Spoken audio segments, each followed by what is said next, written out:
Hello, everyone. Welcome to another edition of All Things Life and Sports with Colin Thomas. That's me. I'm Colin Thomas.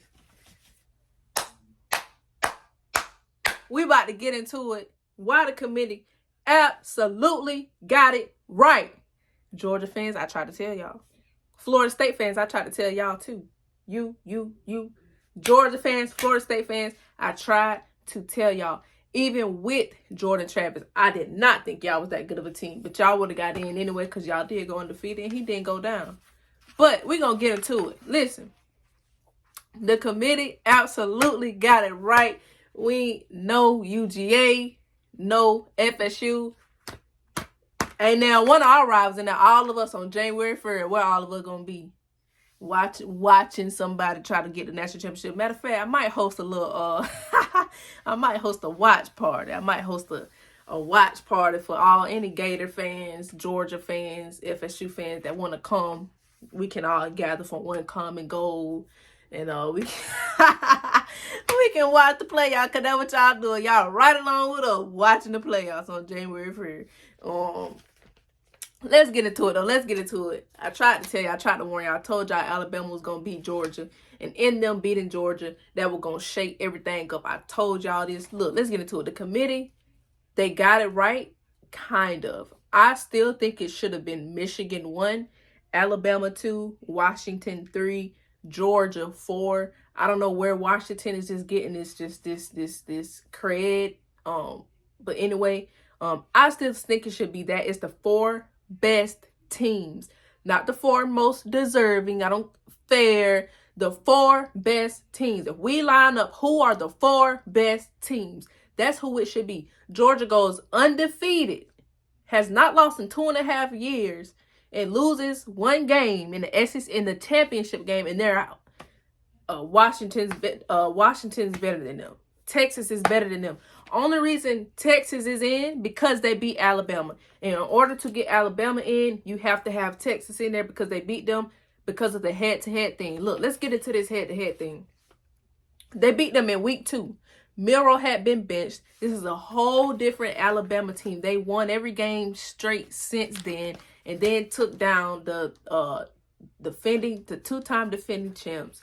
That was not the same team that they beat in week 2. And if we're going strictly off head-to-head, does that mean Oklahoma should be in? They beat Texas. That's a college example for you.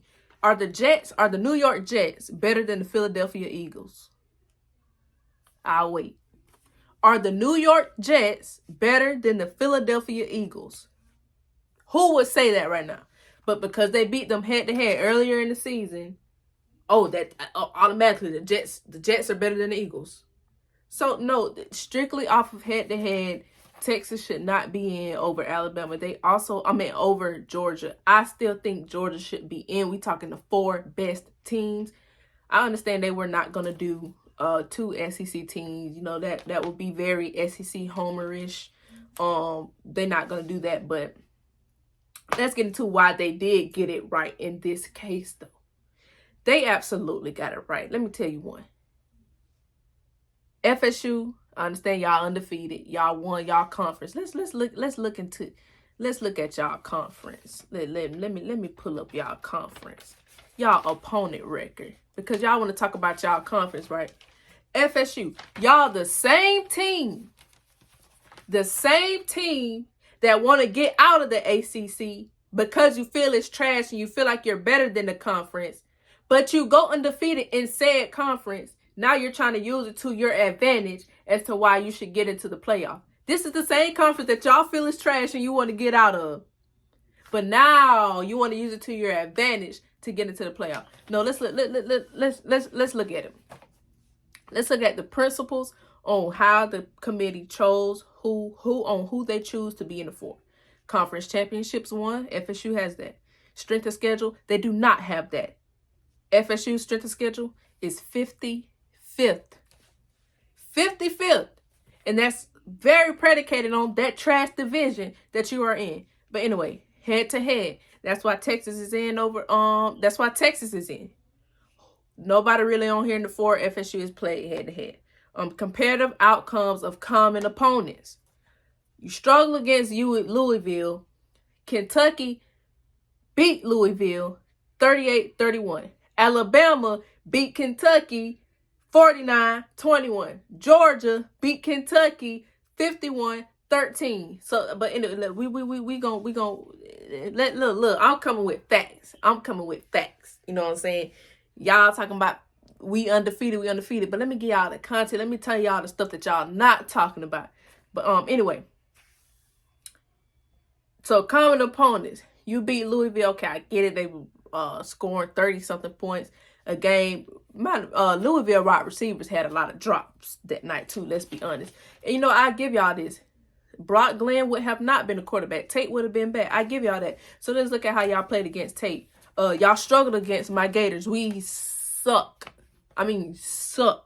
Struggled against us. Started a redshirt freshman in Max Brown who was going up and down the field on y'all there for a period of time. And I'm like, man, you look at the end of that game. If we would have had Graham Mertz, if we would have had some resemblance of a quarterback that can stand in the pocket and throw the ball, we would have beat y'all. We would have won that game, man. Undisciplined, dumb penalties, not really good quarterback play is why y'all won that game. Who did y'all have in quarterback that game? Was it the Brock Glenn boy or was it Tate? The one who was going to be y'all's quarterback in the playoff run. It was Tate. Okay. So y'all barely beat us in that game. And then everybody want to say, oh, it's a rivalry game. You know how rivalry games are. They went into that atmosphere. They went into the swamp. They went into Gainesville, and they beat the Gators. How y'all think that playoff atmosphere going to be? How y'all think the playoff atmosphere going to be? At the end of the day, the team sucks. Like y'all talking about, they went into Florida and they beat the Gators. That was a tough environment, such and such. That's why it was a close game. How do y'all think the playoff atmosphere is going to be? It's going to be on a greater scale, more at stake than a F5 or 7 Florida team playing y'all. I commend the committee. We do not want to see another TCU. I'm just so happy. I'm happy, but I'm shocked at the same time. Like I legit didn't think they would go through with it. I didn't think they would have done it. But like I said, I tried to tell y'all, man. Y'all were not gonna get in. FSU, you're not gonna get in. Here y'all go. There's no way they leave an undefeated Power 5. Blah blah blah blah blah. All right, look, let's get into it. And then you say undefeated conference, like I just mentioned. Y'all want out of said conference. Let's look at, because you went undefeated in your conference. Let's take it to NFL, because at this rate, college football and the NFL are like this, to be honest. But let's look at let's look at the conference thing, the comparison. Let's look at the NFC South in the NFL, right? The current leader of that division is 6-6. The winner of that division is horrible. It's going to be horrible. Dallas is going to go in current standings. Dallas would be going to Atlanta. Dallas is going to straight mollywop the Falcons. So that's kind of the comparison. Just because you're undefeated in your division or win your division, your conference, that doesn't mean anything. Your conference is trash. That's what I'm saying. Y'all's conference is straight trash. You're going to run shot on it. I get y'all are a good team. You're supposed to do that. But there's a reason why your strength of schedule, FSU's strength of schedule, is 55th. Alabama's strength of schedule, you ready for it? We're going to go from 55th to 5th. FSU's strength of schedule, 55th. Bama's strength of schedule, 5th. And y'all really thought they was going to put in an FSU without their quarterback with the 55th strength of schedule, who, when Jordan Travis was playing for y'all barely beat Boston College, barely beat Miami. That was a safety. Barely beat you beat LSU. I give y'all that. That's y'all win. First game of the season. I give y'all that one though. Even with him, like, y'all was teeter-tottering playing around in games and stuff, and I'm just like, I said, even with Jordan Travis, I still didn't think y'all was one of the 4 best teams. You went overtime against Clemson. Had Clemson's kicker made the kick, they caught him off his couch. Had he made that game-winning kick, they would have won that game. Clemson would have won that game. There would have been no overtime. Y'all forget that, though. Y'all want to say, oh, we still won at the end of the day. That's like my Jaguars last night. Had McManus made the first kick after Trevor got hurt, we wouldn't have even... The second kick, the tie, the tie would have been the game winner. If Clemson's kicker made that easy kick, y'all wouldn't even won that game. So you could say, look, you could say you still won, but at the end of the day, Buddy missed the kick. Look. Then y'all want to say, okay, we still won those games. We still beat LSU. Who was the quarterback in those games? Was it Tate or was it Jordan Travis? Okay, it was Jordan Travis. Which one of those quarterbacks is going to play in the playoffs? Is it going to be Tate or Jordan Travis? So y'all keep saying these comparisons and saying these wins, but the quarterback that was in that game is not going to play. And we saw how your offense looked without him. And everybody want to bring up, Cardell Jones. They won the national championship without their quarterback. They beat Washington 59-0. They beat that team 59-0. Y'all offense look nothing. Y'all quarterback put up like 55 passing yards. So you can't use that comparison. Like, I get it, y'all are fan, and I'm trying to put myself in a position because if I would say the Gators. Had the Gators been in this situation, I would have been stumping for it. That's what I said. I get it. But at the end of the day, it's not fair. It's the 5 best teams. And then y'all got Boo Kerrigan, the head of the committee, has ACC ties. He said the strength of schedule was a factor in their decision. I'm trying to tell y'all that it's who you play. You can't just look at undefeated. Who did you beat? And you barely beat some of those teams. And there's 5 ACC reps on the committee. 2 SEC. That's neither here nor there. But speaking of, just y'all, who y'all beat, man, y'all beat. This is y'all opponent's record. LSU 9-3, Southern Miss 3-9, Boston College 6-6, Clemson 8-4, Virginia Tech 6-6, Syracuse 6-6, Duke 7-5, Wake Forest 4-8, Pitt 3-9, Miami, you barely won that game, 7-5, North Alabama 3-8, UF 5-7, barely won that game. I feel if we had Graham, we would have beat y'all that game. Overall record of those teams, 67-76. So, it's just funny to me, man. If you really look at the context and really look at all of the principles that they lay out on how they pick, if you really look at those, take off the fan glasses and look at college football as the business that it is, y'all would have saw this coming. I tried to warn y'all of this happening. And yet y'all still want to cry and be and moan about why y'all not in the playoffs. Well, if you look, they got the principle laid out on how they pick. Y'all know y'all ain't beat nobody. FSU won't out of that conference because it's trash. But now you go undefeated in that conference. Now you want to use it to your advantage. So like I said, the committee absolutely got it right. But not all the way. I still think it should have been 1 Michigan, Alabama 2, Washington 3, Georgia 4. But I know they're not going to do that. They're not going to put 2 SEC teams in the playoffs. It's supposed to be the 4 best teams. Not fair or who can be in.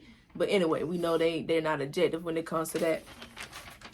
But let's get into these Jaguars. Absolutely wet the bed last night on Monday Night Football. You lost to the Bengals without Joe Burrow, with a backup quarterback, and Jake Browning, who this is his second start ever in the NFL. Put up 491 total yards on y'all. On Monday Night Football, prime time, in Jacksonville, on our field. And then y'all cry like I ain't even this ain't even gonna be no statistical analysis. I'm just gonna give it to you straight, real, and raw. We cry about, not we, y'all cry, because I try to tell y'all, we have not earned national respect. Y'all go on Twitter, y'all go on X and cry. Oh, this first take, get first days first, Chris Broussard, the Carlson Show. Everybody want to talk about us. Don't nobody want to give it the respect. They want to talk about the fans. And y'all wonder why. You lay an egg on Monday Night Football against the Bengals without Joe Burrow. The defense, trash. It wasn't the offense. We put up 31 and lost to a backup in Duval. And you can't say the fans didn't show up. Y'all got us doing light shows, blackout. They showed up. I heard them on TV.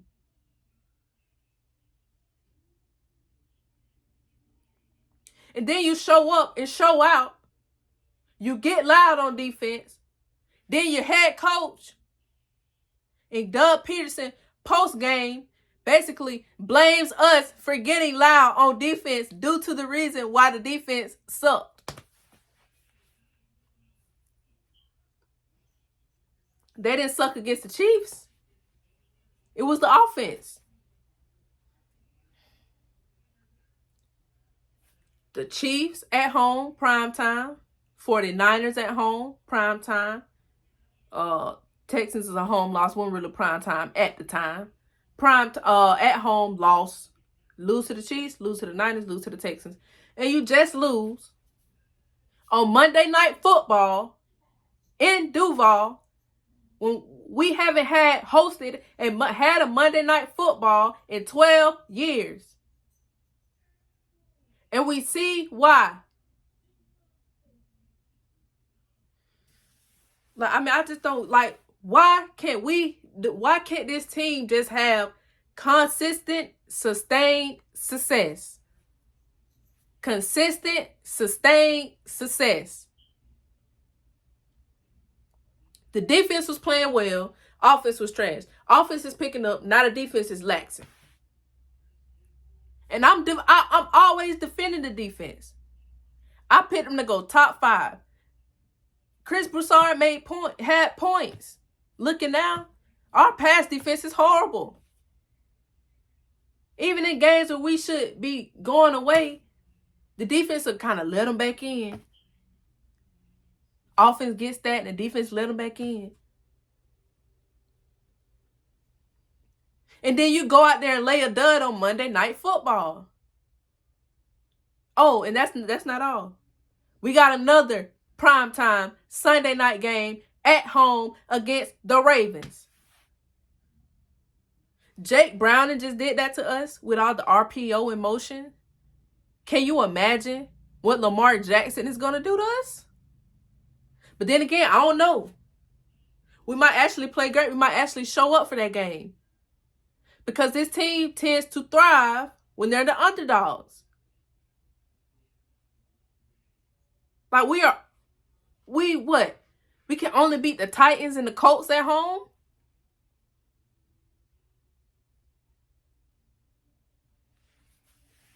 And like, look, I get it.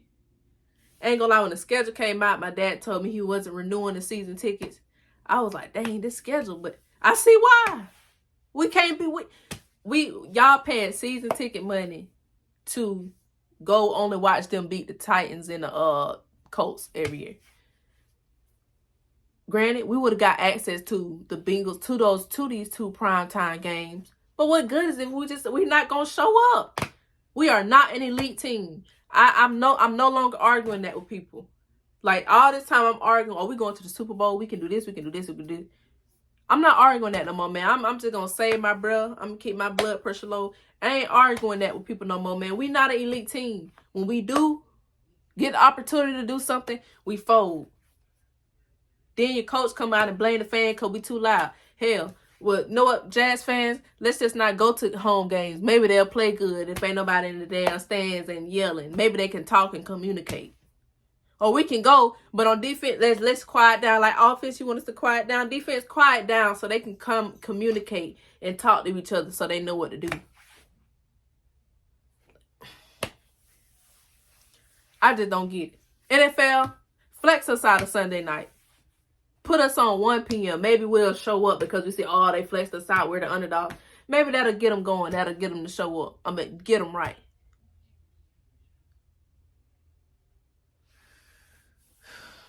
Gotta be better, man. Y'all want that national love. Y'all want that national attention, the national media.